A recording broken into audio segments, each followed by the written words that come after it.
ବାଂଲାଦେଶର ସ୍ତ୍ରୀ ଲୋକମାନେ ଘରେ ଘୋଡ଼ା କାହିଁକି ପାଳନ୍ତି ଆଉ ରାତିରେ ତାଙ୍କ ସହିତ କି କାମ କରନ୍ତି ଜାଣିଲେ ଆପଣଙ୍କର ହୋସ୍ ଉଡ଼ିଯିବ। ମୁଁ ମୋ କ୍ୱାର୍ଟରରେ ଶୋଇଥିଲି। ସେହି ସମୟରେ ମାଲିକିଆଣୀଙ୍କ ଘୋଡ଼ାର ଶବ୍ଦ ଶୁଭିଲା। ମୁଁ କିଛି ସମୟ ପୂର୍ବରୁ ହିଁ ତ ସେ ଘୋଡ଼ା ପାଖରୁ ଆସିଥିଲି। ସବୁ ତ ଠିକ୍ଠାକ୍ ଥିଲା, କିନ୍ତୁ ଏତେ ଜୋର ସେ ଚିତ୍କାର କାହିଁକି ସେ କରୁଛି? ତଥାପି ମୁଁ କିଛି ସମୟ ସେହି ବେଡ୍ ଉପରେ ଶୋଇ ରହିଲି, କିନ୍ତୁ ସେ ଘୋଡ଼ା ସେମିତି ଚିତ୍କାର କରୁଥିଲା। ଚିତ୍କାର ଶବ୍ଦରେ ମୁଁ ଶୋଇପାରିଲିନି, କାହିଁକି ନା ସେ ଚିତ୍କାର ବହୁତ ଅଜବ ପ୍ରକାରର ଥିଲା। ବାଧ୍ୟ ହେଇ ମୁଁ ଉଠି ସେ ଘୋଡ଼ା ପାଖକୁ ଗଲି। ମୋତେ ଲାଗୁଥିଲା କି ବହୁତ ଜୋରସେ ଥଣ୍ଡା ପଡ଼ିଛି, ସେଥିପାଇଁ ସେ ଘୋଡ଼ା ଏତେ ଜୋରସେ ବିକଳ ହେଇ ଚିତ୍କାର କରୁଛି। ଯେତେବେଳେ ମୁଁ ଯାଇ ଘୋଡ଼ାଶାଳାରେ ପହଞ୍ଚିଗଲି, ଯାହା ଦେଖିଲି ମୋର ପୁରା ହୋସ୍ ଉଡ଼ିଗଲା। କାହିଁକି ନା ସେ ଘୋଡ଼ା ପାଖରେ ବହୁତ ଖରାପ କପଡ଼ା ପିନ୍ଧିକି ଅଜବ ପ୍ରକାରରେ ମାଲିକିଆଣୀ ଠିଆ ହୋଇଥିଲେ। ମୋତେ ମାଲିକିଆଣୀକୁ ଦେଖି ବହୁତ ଖରାପ ଲାଗୁଥିଲା। ମାଲିକିଆଣୀ ଦେଖିବାକୁ ବହୁତ ସୁନ୍ଦର ଥିଲେ। ସେ ଜହ୍ନ ଆଲୁଅରେ ଗୋଟେ ପରି ପରି ଦେଖାଯାଉଥିଲେ। ମୋତେ ତ ଏମିତି ଲାଗୁଥିଲା ଯେମିତି ମାଲିକିଆଣୀ ଅଧା ନିଦରେ ଉଠି ଆସିଛନ୍ତି। କାହିଁକି କେଜାଣି ମାଲିକିଆଣୀଙ୍କର ହାବଭାବ ମୋତେ କାହିଁ ଠିକ୍ ଲାଗୁନଥିଲା। ମାଲିକିଆଣୀ ଘୋଡ଼ାର ଅଣ୍ଟା ପାଖରେ ହାତ ରଖୁଥିଲେ। ମୋତେ ତ ଏମିତି ଲାଗୁଥିଲା ଯେମିତି ମାଲିକିଆଣୀ ଘୋଡ଼ା ସହିତ କିଛି ଜବରଦସ୍ତି କରୁଥିଲେ ବୋଲି। ଆଉ ଘୋଡ଼ାର ଟାଙ୍କ ପାଖରେ ବସିଥିଲେ, ଆଉ ଘୋଡ଼ା ଆଗରେ ପେଟ ଦେଖେଇ ପେଟ ଚଟଉଥିଲେ। ମୋତେ ତ ଏସବୁ ଦେଖି ବହୁତ ଖରାପ ଲାଗୁଥିଲା। ସେଥିପାଇଁ ମୁଁ ରୁମ୍କୁ ଫେରି ଆସିଲି। ଆଉ ମୁଁ ମନେ ମନେ ଭାବୁଥିଲି କି ଆମ ନୂଆ ବାଂଲାଦେଶୀ ମାଲିକିଆଣୀ ଘୋଡ଼ା ସହିତ ଏମିତି କ'ଣ କରୁଥିଲେ। ତାପରେ ମୁଁ ଆସିଲି ମୋ ବେଡ୍ରେ ଶୋଇଲି। ମୋତେ ତ ନିଦ ଲାଗୁନଥିଲା। କାହିଁକି ମାଲିକିଆଣୀ ହରକତ ବହୁତ ଅଜବ ଲାଗୁଥିଲା। ଯେତିକି ବି ମୁଁ ମାଲିକିଆଣୀକୁ ଦେଖି ବୁଝି ସାରିଥିଲି, ତାହା ଥିଲା ମୋ ଭାବନା ବାହାରେ। ସତରେ କ'ଣ ମାଲିକିଆଣୀ ଘୋଡ଼ା ସହିତ ଏଇସବୁ କଥା ଭାବି ଭାବି ମୋତେ କେତେବେଳେ ନିଦ ହୋଇଯାଇଥିଲା ମୁଁ ନିଜେ ବି ଜାଣିନି। ଯେମିତି ସକାଳ ହେଲା ମୋ ନିଦ ଭାଙ୍ଗିଗଲା, ଆଉ ମୁଁ ସାଙ୍ଗେ ସାଙ୍ଗେ ରେଡ଼ି ହେଇ ରୋଷେଇ ଘର ଭିତରକୁ ଗଲି। ସେତେବେଳକୁ ମାଲିକିଆଣୀ ଡାଇନିଂ ଟେବୁଲ ଉପରେ ବସିଥିଲେ। ଜଳଖିଆ ଖାଇବାକୁ ମାଲିକିଆଣୀକୁ ଦେଖି ମୁଁ ବହୁତ ଡରିଗଲି। ଜଣା ନାହିଁ ମୋ ମାଲିକିଆଣୀଙ୍କ ନିଦ ଏତେ ସକାଳୁ କେମିତି ଭାଙ୍ଗି ଯାଉଥିଲା। ଯେତେବେଳେ ମୁଁ ତାଙ୍କ ଆଖିକୁ ଦେଖିଲି, ତାଙ୍କ ଆଖି ପୁରା ଲାଲ ପଡ଼ିଯାଇଥିଲା, ଯେମିତି ସେ ରାତି ସାରା ଶୋଇନାହାନ୍ତି। ଯେତେବେଳେ ମାଲିକିଆଣୀ ବାହାଇ ଏ ଘରକୁ ଆସିଥିଲେ, ମୋ ପାଇଁ କାମ କରିବା ମୁସ୍କିଲ ହେଇଯାଇଥିଲା। ମୁଁ ସବୁବେଳେ ଭାବୁଥିଲି କି ଯେମିତି ମାଲିକିଆଣୀଙ୍କ ସେବାରେ ଯେମିତି କିଛି କମ୍ ନ ହେଇଯାଉ। କାହିଁକି ନା ମାଲିକ ଜୀବନଠାରୁ ଅଧିକ ମାଲିକିଆଣୀକୁ ଭଲ ପାଆନ୍ତି। ମୋର ବି ମାଲିକିଆଣୀକୁ ଦେଖିବା ମାତ୍ରକେ ରାତି କଥା ଗୋଟି ଗୋଟି ହେଇ ମନେ ପଡ଼ିଯାଉଥିଲା। ଆଉ ତାଙ୍କୁ ଚାହିଁବାକୁ ଘୃଣା ଲାଗୁଥିଲା ଯେ ଇଏ ଏମିତି ସ୍ତ୍ରୀ ଲୋକ ଯେ ନିଜ ସ୍ୱାମୀ ପଛରେ ଏମିତି କାମ କରୁଛି ବୋଲି। କାହିଁକି ନା ମୋ ମାଲିକଙ୍କର ବିଶ୍ୱସ୍ତ ଚାକର ଥିଲି। ମୋ ସାମ୍ନାରେ ମୋ ମାଲିକଙ୍କ ପଛରେ ତାଙ୍କ ସ୍ତ୍ରୀ ଏମିତି କରୁଛି, ମୋତେ ବହୁତ ରାଗ ଲାଗୁଥିଲା, କିନ୍ତୁ କିଛି ବି କରିପାରୁନଥିଲି। ମୋ ମାଲିକ କାରବାର ପାଇଁ ଅଲଗା ଅଲଗା ସହରକୁ ଯାଉଥିଲେ। ଏମିତିରେ ବି 10 ଦିନ ହେବ ମାଲିକ ଘରେ ନଥିଲେ। ଘରେ କେବଳ ବଡ଼ ମାଲିକିଆଣୀ ମାନେ ମାଲିକଙ୍କର ମା ଥିଲେ, ଆଉ ମାଲିକିଆଣୀ ଆଉ ମୁଁ ଥିଲୁ। ବଡ଼ ମାଲିକିଆଣୀ ସକାଳୁ ଆରାମସେ ଉଠୁଥିଲେ, ସେଥିପାଇଁ ମୋ କାମ ମଧ୍ୟ ବହୁତ ସହଜ ହେଇଯାଉଥିଲା। କିନ୍ତୁ ଯେବେଠୁ ମାଲିକ ବାହେଇ ସାନ ମାଲିକିଆଣୀକୁ ନେଇକି ଆସିଛନ୍ତି, ସେବେଠାରୁ ମୋତେ ଜଲ୍ଦି ଉଠିକି ଆସିବାକୁ ପଡ଼ୁଥିଲା। ମୋ ନୂଆ ମାଲିକିଆଣୀଙ୍କର ଅଭ୍ୟାସ ତ ବହୁତ ଅଜବ ଥିଲା, ପୁରା ମୋ ବୁଝିବା ବାହାରେ। ମୁଁ ଯେବେ ବି ବଡ଼ ମାଲିକିଆଣୀଙ୍କ ସହିତ ସାନ ମାଲିକିଆଣୀଙ୍କ କଥା ବିଷୟରେ କହୁଥିଲି, ବଡ଼ ମାଲିକିଆଣୀ କହୁଥିଲେ ସେ ବାଂଲାଦେଶୀ, ସେ ଆମ ସହରକୁ ନୂଆ ନୂଆ ଆସିଛନ୍ତି, ତାଙ୍କ ଚଳିବା ଶୈଳୀ ମଧ୍ୟ ଅଲଗା, ତୁ ଟେନସନ୍ ନେନି, କିଛି ଦିନ ପରେ ସବୁ ଠିକ୍ ହେଇଯିବ। ମାଲିକଙ୍କର ଆଦେଶରେ ମୁଁ ବାଂଲାଦେଶର ଖାଦ୍ୟ ତିଆରି ବି ଶିଖୁଥିଲି, ଆଉ ବାଂଲାଦେଶୀ ଭାଷା ବି ଶିଖୁଥିଲି। ଏମିତିରେ ମୋତେ ଟିକେ ଟିକେ ଭାଷା ବି ଆଗରୁ ଜଣାଥିଲା। କାହିଁକି ନା ମାଲିକ ବି ପ୍ରାୟତଃ ବାଂଲାଦେଶୀ ଭାଷାରେ କଥା ହେଉଥିଲେ।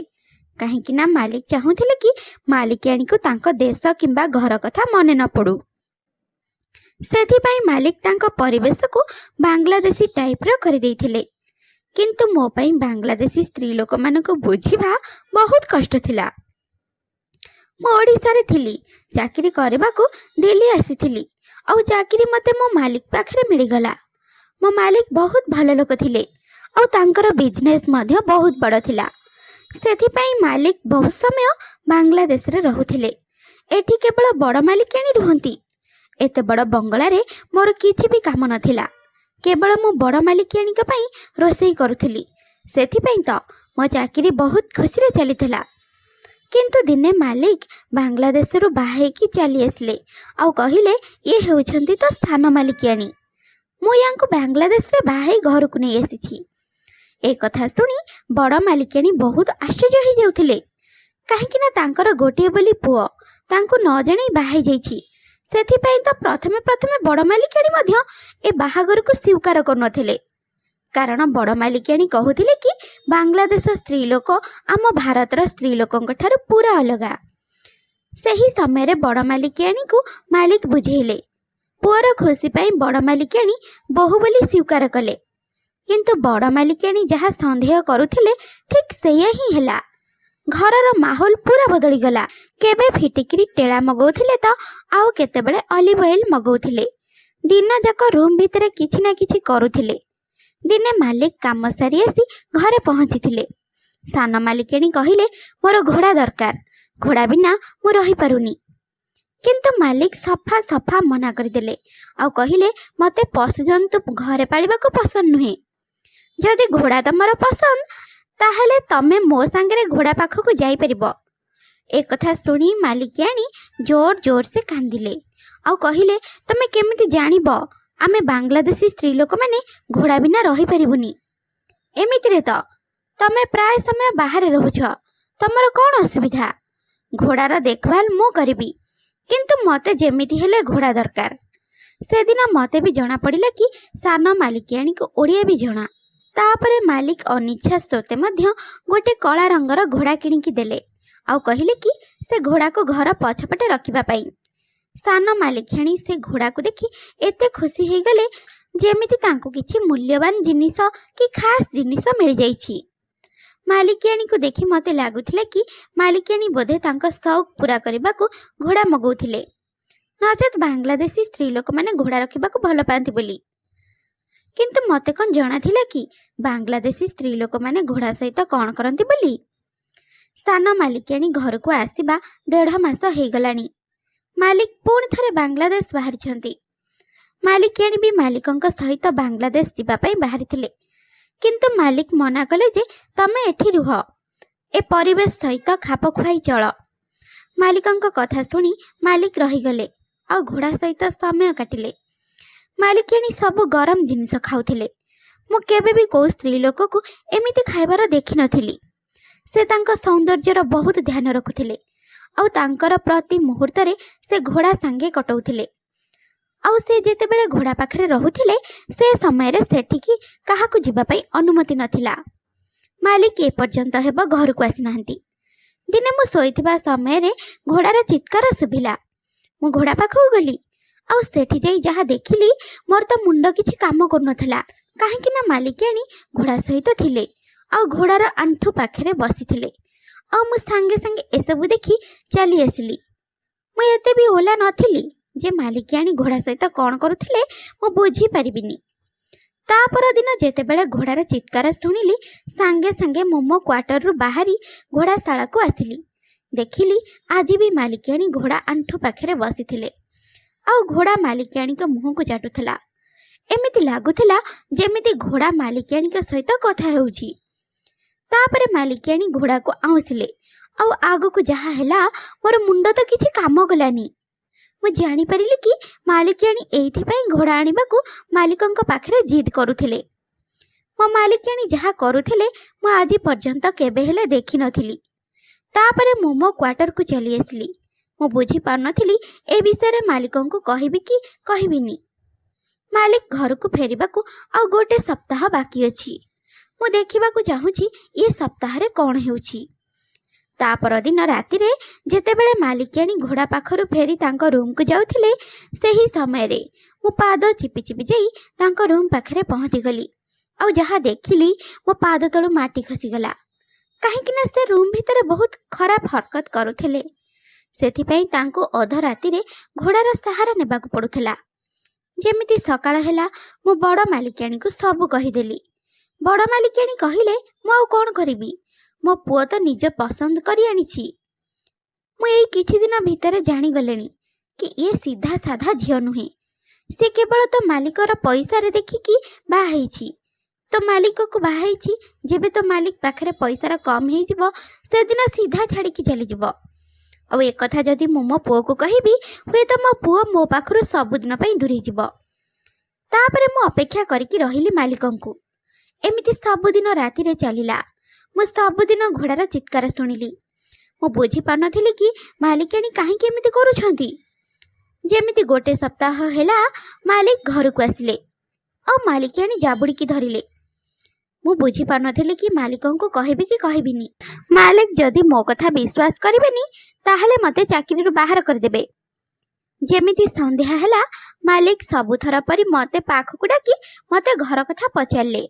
मते लागिला ये ठीक समय मालिकों को सबु सत कथा कहिदेबी जे राति रे मालिकियाणी से घोड़ा सहित कौन सबु करुछंती।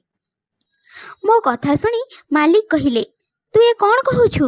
रीना को घोड़ा बहुत पसंद, किंतु तो कथा जदि ठीक हेतिबो ताहले ये तो ठीक नुहे। हाँ, तापरे मालिकियाणी को पाखकु डाकिले आउ कहिले, आज मते पुणी थरे सहर जिबार अछि आउ तमको पुणी थरे एकुटिया रहिबाकु पड़िबो। मालिकियाणी सांगे सांगे कहिले, ठीक अछि, किंतु तमे जल्दी फेरी आसिबो। जेमिति संध्या हेला मालिक घरु बाहरिले, काहेकि ना मालिक तांको निज आखिरे देखिबाकु चाहुछंती।